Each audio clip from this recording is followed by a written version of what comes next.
Good morning, LinkedIn. We will be getting started in just 1 minute.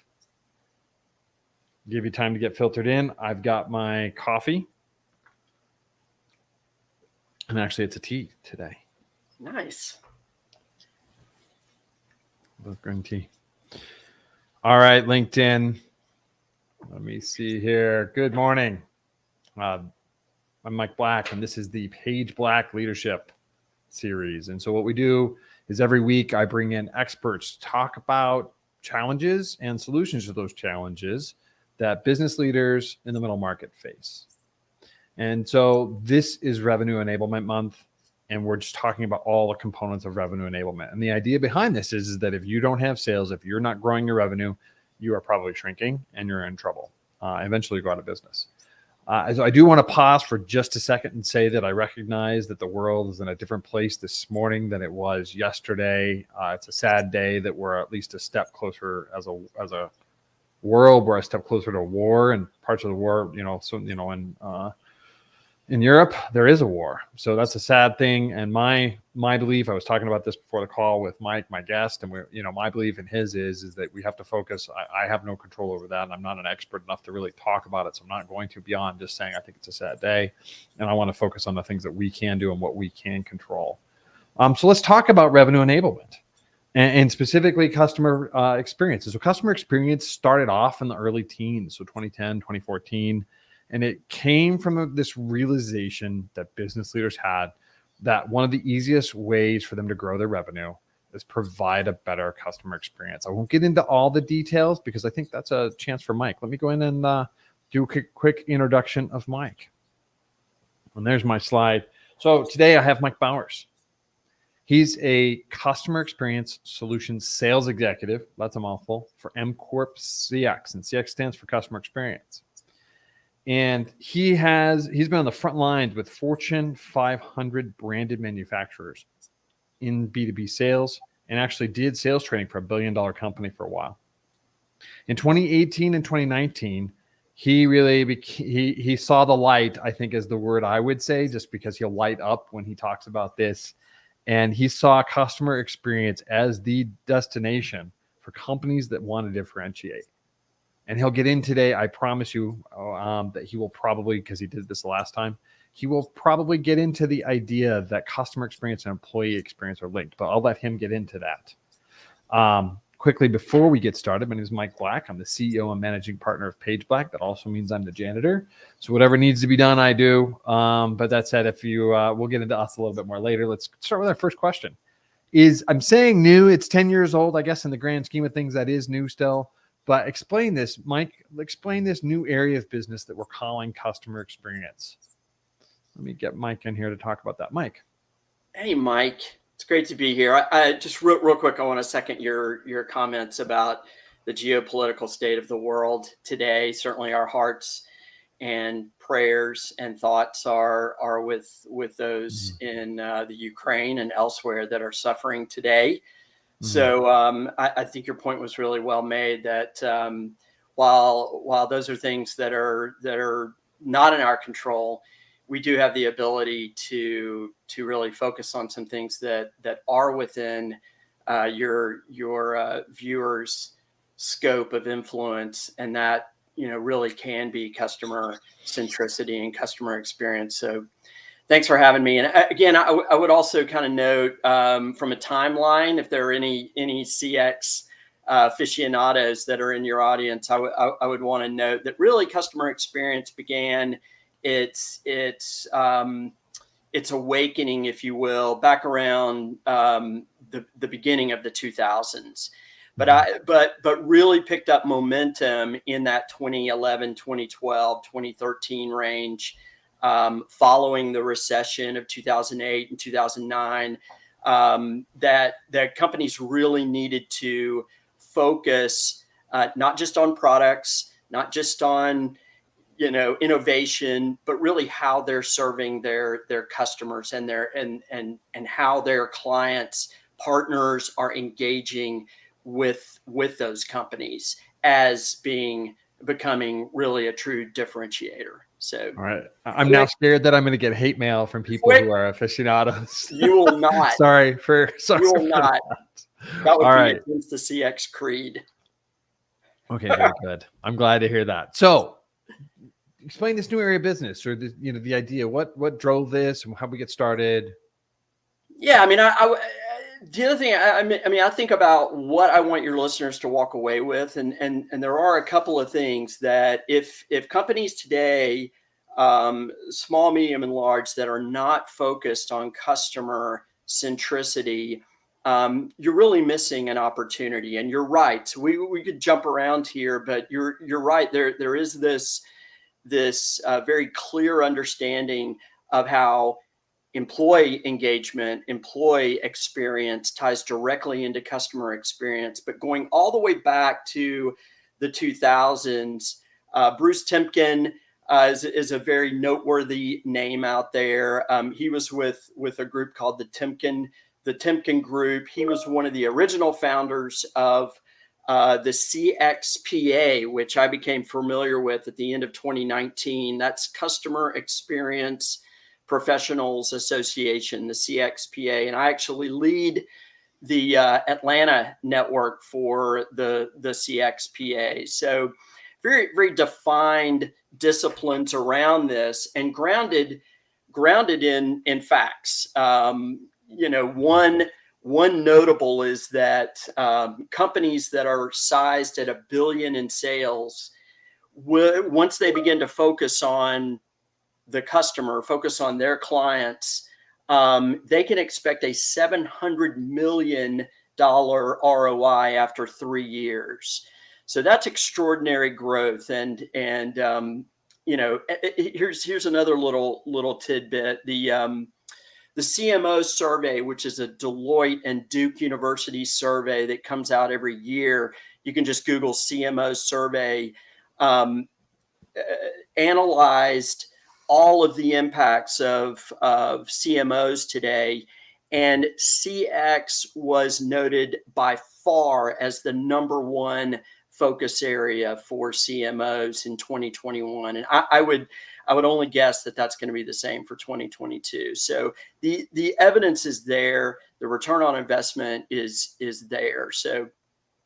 All right. So, Mike, let me ask you a question. If I'm running a CEO, and I know at least a couple of people in my audience are CEOs of $100 million companies, Yep. You just mentioned this idea that $1 billion company can get this 70% over 3 years.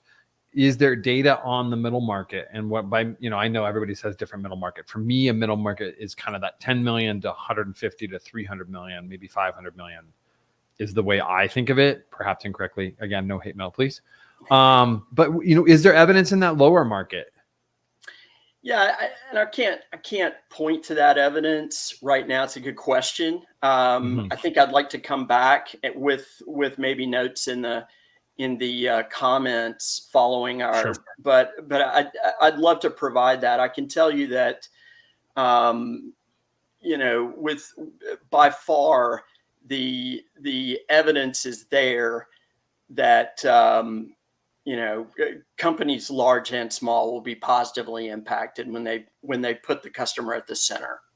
Right. I mean, if you look at the cost per acquisition, is it more spending money to acquire a new customer or spending money to keep a current customer?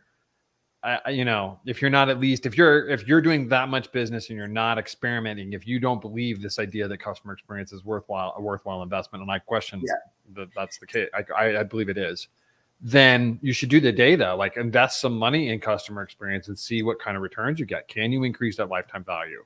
That's it. And sometimes it can be as simple as, we talk a lot about voice of the customer, VOC right now. In your business, it might be voice of the partner, voice of the employee. So if a great way for companies to get started is voice of the employee. What are their employees asking for today? What are they seeking? It's probably not ping pong tables and that kind of thing. It's probably, hey, I'd like to be listened to. I'd like to be appreciated. I'd like to be. So the more that they can do that is going to start to begin this momentum toward better outcomes. Happier employees are always going to deliver better outcomes for their customers.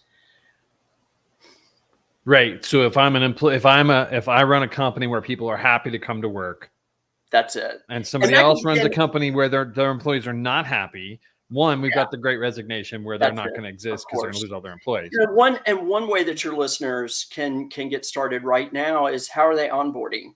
Not just the experience on that first day, that first week, month, 6 months. What's the experience that your potential new employees are feeling and going through in the recruiting process? What does that look like? Because those are often great indicators of how a company is going to treat their employees overall. Yeah. So, no, for sure. Let me ask you a slightly different question. We use X for everything. There's like CXO is the C-suite kind of acronym now, and now it also stands for experience. I just started to see it everywhere. And let's talk about what customer experience is not, and that is user experience. Tell us the difference. Right. Yeah. User experience, customer success. These are often words that are, or titles that are confused with customer experience. So user experience is the way that a client engages with a website or a specific product or a specific service. It's very linear, where customer experience is the holistic approach of how companies engage with their clients, or don't in some cases. So that's the big picture difference. So UX really should flow up underneath customer experience overall. Right. So yeah, I think of, we have, if you don't know this, there's like web mouse trackers that you can put on your website and then observe how people are experiencing your website and how that goes through. And there's even places where they'll do testing. They'll have a camera. They'll look at eye movement as people are looking at a website to decide what's happening and is that a good call experience. Center, it could be text, it could be text, voice analytics. Those are all ways that companies are listening or not listening to their clients. So typically a company like ours will begin to speak with a head of CX or a head of marketing for a company, and we'll start asking questions. How are you listening today? What are all of the listening posts? Sometimes a voice of customer could be the engagement that simply happens with the CEO and their top customers. That's a thread of voice of customer. But really looking at that holistically, what does the engagement look like with their customer service, with their frontline sales, with their credit department, which is often an overlooked area. How does a company, what does their overall customer journey look like? After we look at all those listening posts and those channels, what does their each customer journey look like, from beginning of the sales process to the end of the process? And beginning to look at that and all of the points in between, you begin to pick up on frictions. You begin to pick up on gaps. And, our company will actually go out and help a company walk through this process, understand all those little gaps and frictions that are happening, and then begin to work with that company day in and day out on improving those gaps. Okay. So that's fascinating. What we would do is we would go interview best customers, figure out what's important to them, and begin to look at how do we design the right experience. And I think that because one of the challenges, if you're not aware of it, is that when we're interviewing people, they're not always, I know you know this, Mike, I'm talking to the audience. Yeah. When we're interviewing people, they aren't always truthful. They'll tell you what they want you to believe about them as much as anything. And so then by getting this interview and the behavioral data, you begin to look at a more holistic picture, which I dig a lot. Yeah, totally. Absolutely. So, all right. We've kind of dug into a little bit of what I want to talk about next, and that is us. So to Paige Black, let's talk about communication support for today's business landscape. And what does that mean? Well, a lot of businesses, when they're getting started with, or when they're talking, I'm going to look for a new slide. There we go. A lot of businesses really try lots of different approaches to marketing, and they don't necessarily get the momentum they want. What my company does is we come in and we start off with a discovery project, and then actually you build a set of data. Among that data is customer interviews. And then what we'll do is build a custom marketing plan for your company. Second area we help companies is if you have a B2B sales team and you're just missing out on some big deals and you're not sure why. You've tried having your salespeople talk to potential clients, you've tried doing all those things, and you're just not getting those answers. We'll go in and actually do a survey. We'll pay people to talk to us, and we'll gather that data anonymously so that won't get back to you, but we will give you the report and some solutions around how do you improve your sales process, what's the collateral that's needed. And then the third area that we help with is actually employee experience in some ways. So it's really looking at, I will call it strategic internal communications. And it really is looking at how do we communicate our culture and the experience of working here? What are the war stories we talk about? How do we, what's the right email newsletter to increase your retention? And also help with recruitment by creating a positive experience for your employees. Not a small thing that's actually directly related to the Great Resignation, as I believe there's some opportunity there.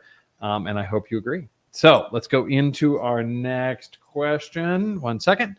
And let's just get into, I always want, I think we talk about these really great ideas all over the place. You go to a podcast, you get this great idea and you're like, I'm going to get started on this. And then life takes over and it never really goes anywhere. So what I would like to talk about next is how do we get started in a baby step spot? So let me put this front and center for those of you that are on, I guess if you're on mute, you're not listening. But there you go. How do business leaders get started, Mike? Yeah, I would say it's look at a listening post, look at an engagement sphere or channel within a business, and then walk through this process of listen, analyze, and act. Just as you rightly communicate. I mean, listening to your clients is really the best way to pick up on insights where frictions are occurring. So, don't make it too big. Look at customer service as one piece of that. Look at field sales as another. I don't joke about the credit department. Sometimes the credit department can be well intended and create friction for the customer that turns them off on the business unintentionally. So, looking at each modality, each area where a customer engages, it could be the website and that user experience, how they're able to get the information that they need as they kind of progress through the sales process, really understanding what's important to them on the front end. So I would say, start with, where your customers have the largest percentage of engagement with your company. Start there and listen to those customers and what they're saying. Where are they being challenged? And is your company helping with that or creating more challenges for those roadblocks? All right. So you talked earlier about employees, and I've heard you talk about that in the past. How would you leverage your employees' knowledge? Because I think that's as business leaders, sometimes we forget that. How would you leverage your employees' knowledge set in deciding where do you focus? If you're a bigger company, all of the areas that you just talked about are significant areas of that company. And so we want to make sure we're picking the right one. Yeah, I mean, the front line, as hopefully your viewers know, the front line knows, the front line hears, the front line is closest to the customer. They're typically going to know what's going on. So, you could do voice of customer and then toggle back to the voice of the front line. And then you'd really understand, where the most impactful changes can happen in a business. So it could be happening with customer service, customer success, or fulfillment on down the road. Maybe it's an engagement issue that's challenging. But anywhere where I think those are probably the easiest places to start. Okay, so if you were gonna, it sounds to me like a survey for employees might be one place to start, or is Yeah. there another, or you kind of you face it maybe not. Well, it can be. Certainly, surveys will get you some information, but it's not going to get you, everything. I think you do need to get that direct feedback Mhm. that those one-on-one conversations will uncover.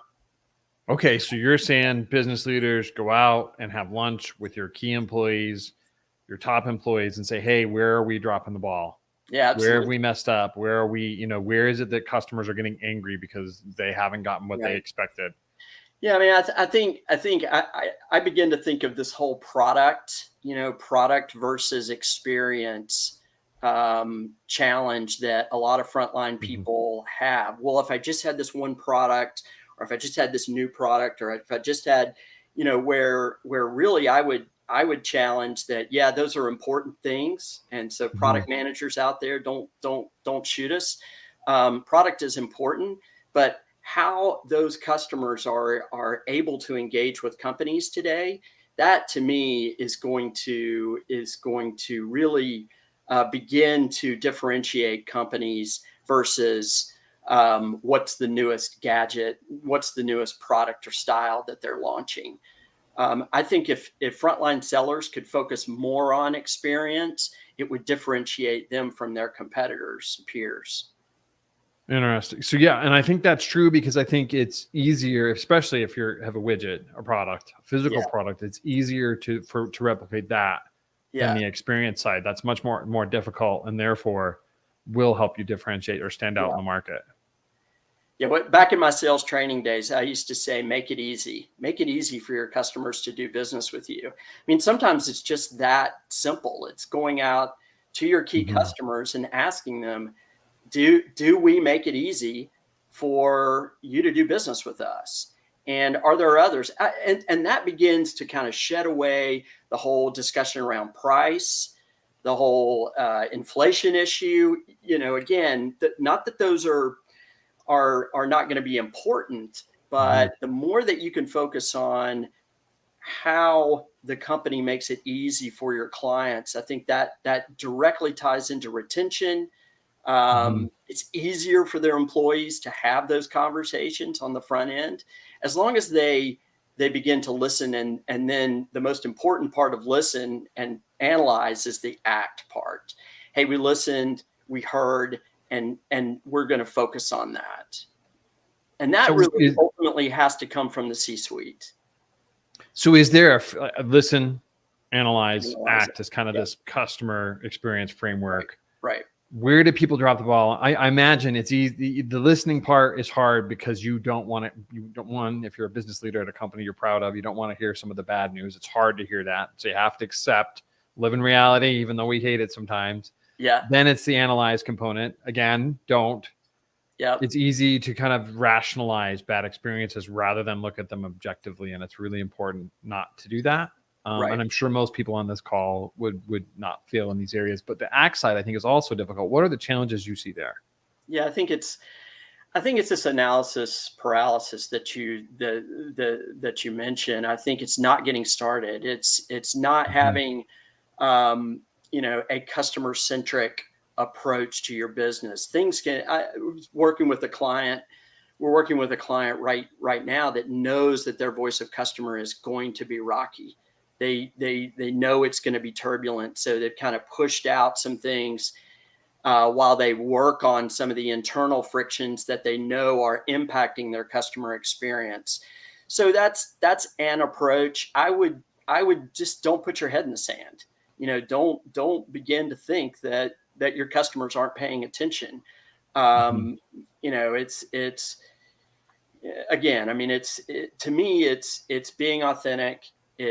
It's having an approach that what issues exist, and then beginning to kind of focus on those highest impact issues. You can start with your key clients if you want. like we've said, and we all know, it's easier to keep a client, even when the experience is rocky, than go out and find a new one in many cases. So focus on those on the front end, and then back into the new customer experience and the new customer onboarding. Nice. Yeah. And I would challenge you, business leaders, go have lunch with or set up a call with the last 5 customers that you really wish you hadn't lost, and figure out, then go, well, okay, what happened? How did we lose your business? What could we have done differently? And hopefully the answer is not just price, but it really is they're willing to give you some of the data where you can create a better customer experience. That's it. All right. Very good. Okay, Mike, anything you want to add before we head out today? No, I would just, again, I would, small company called Amazon puts an empty chair in every conference room, every meeting that they have that represents the customer. I would encourage really all of your listeners to focus on put the client in the center of your business, and you begin to differentiate yourselves from competitors, and certainly new entries into your space. And it's been an honor. Thanks for having me, Mike. All right, Mike, it's a pleasure having you. Let's quickly talk about next week. This time next week, we're going to be talking about outsourcing in the middle market. And my guests are Jeff Ventalis, Amanda Harness, and Drew Bonder. And what we're going to talk about is the business case behind outsourcing. And so I'll have a perspective on this because I believe, we're an outsourced marketing company in some way, in many ways. But the idea would be is, when should you outsource? What do you need to look out for? What goes wrong and when you are outsourcing? What goes right? And how do you make it go well? So that is next week at this time. And we are off for the day. Have a great day, guys.